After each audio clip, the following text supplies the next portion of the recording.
Vamos descer a ladeira do conhecimento. Vamos nessa. Sou Ernesto Vandré. Hoje vamos falar sobre a temática Jovens Líderes. Eu sou skatista, sou surfista desde os 11 anos de idade, ando de skate. Surf desde os 17 anos. Hoje sou formado em Educação Física e trabalho com práticas corporais de aventura, mais especificamente práticas corporais que utilizam o conceito de prancha. Então são elas o skate, seus derivados, o surf e seus derivados. E hoje eu faço parte de alguns coletivos que representam estas práticas. Mas como que tudo isso aconteceu? Como é que veio esse movimento? Como é que se organizou todos esses coletivos? Primeiramente, vamos pensar no contexto social do Brasil, de necessidade pela busca dos nossos direitos sociais. Então, a gente cresce em uma realidade em que, ao longo da história, a gente tem a necessidade de viver alguns dos nossos direitos que, infelizmente, não são oferecidos pela sociedade. Então, existe um contexto social que nos indica, nos leva a essa necessidade de organização dos diversos movimentos para que a gente possa alcançar algum desses direitos. Então, vem-se a necessidade da consciência sobre esses direitos, a busca, que a gente, infelizmente, não tem tanto acesso na educação do nosso país.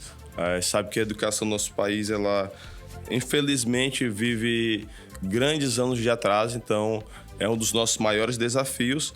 E aí, justamente, que vem essa necessidade dessa construção para que a gente possa, juntos, fazer a busca, a luta, a organização por esses direitos, certo? E, diante da tomada desta consciência, existe um discernimento em relação ao que se fazer, o que deve se fazer na prática, quais são os comportamentos que devem ser tomados em relação a estes direitos sociais. Existindo, então, uma necessidade de propagar estes conhecimentos entre outras pessoas. E aí vem a importância desses movimentos coletivos. Os movimentos coletivos que hoje eu faço parte são alguns. Vêm desde da minha história enquanto estudante de Educação Física na UFMA. Ela começa no grupo de estudos do GEPEF, que é um grupo de estudos e pesquisas pedagógicas em Educação Física. E ali começa-se a construção do entendimento de como trabalhar com essas práticas corporais de aventura, principalmente as práticas com prancha, dentro de um contexto do esporte educacional. E aí, esse é o primeiro coletivo. E hoje eu também faço parte do Instituto Formação, que é um coletivo que abrange tanto a área de esportes quanto a área cultural, diversas áreas que fazem que nós possamos exercer esses direitos sociais. Além desses coletivos, tem os coletivos do skate. Hoje nós temos a Federação Maranhense de Skate Ativa, a Associação Liga dos Skatistas e outras associações do skate. Então, não foi uma escolha, eu vou fazer parte desses coletivos. Foi um caminho natural que foi sendo percorrido diante da necessidade que eu mencionei atrás. Então, esses movimentos acabam por ser necessários diante dessa ausência do Estado, dessa ausência das políticas públicas, dessa ausência de espaços para praticar os esportes, de oportunidades, de escolas decentes. Então, essa atuação ela surge não por uma escolha, mas por uma contextualização social. E aí, o despertar desta consciência nos leva a compreender também que é necessário estimular outras lideranças, propagar este conhecimento, compartilhar, socializar, sempre trazer a outros esse entendimento. E aí vem-se a importância, né, o entendimento do que é o terceiro setor, do que são essas organizações no mundo, né? Qual a função dessas organizações no mundo? Então, primeiramente, nós temos o que é o chamado primeiro setor, que seriam justamente as instâncias públicas, né? O poder executivo, legislativo e judiciário. Esse é o primeiro setor. O segundo setor são as empresas privadas, tudo mais. E o terceiro setor são aqueles que representam, né, esses coletivos, né, que são as associações, institutos, ONGs, federações. Então, esse setor é o setor que, diante do Estado omisso, né, são os setores que vêm cobrar, né, que vêm correr atrás desses direitos que constitucionalmente são garantidos. Então, o terceiro setor ele vem se constituindo como muito importante na construção dessas lideranças, desses jovens líderes. Então, eles são um ponto de apoio, de canalização, de organização, de mobilização de suma importância para os jovens deste país.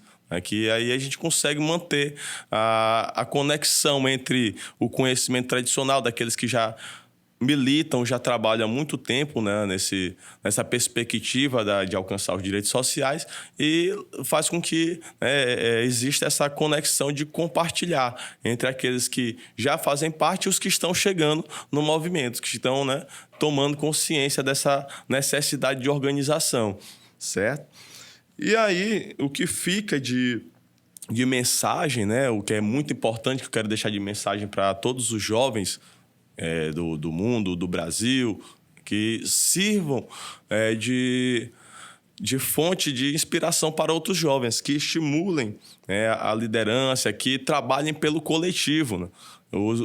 A coletividade é a chave para que a gente consiga alcançar uma vida melhor, alcançar os direitos sociais, alcançar uma vida mais harmônica. Acho que a palavra de ordem, além da união, da coletividade, é a harmonia, é a otimização da vida, das pessoas, do mundo como um todo. A gente vê uma degradação imensa da natureza.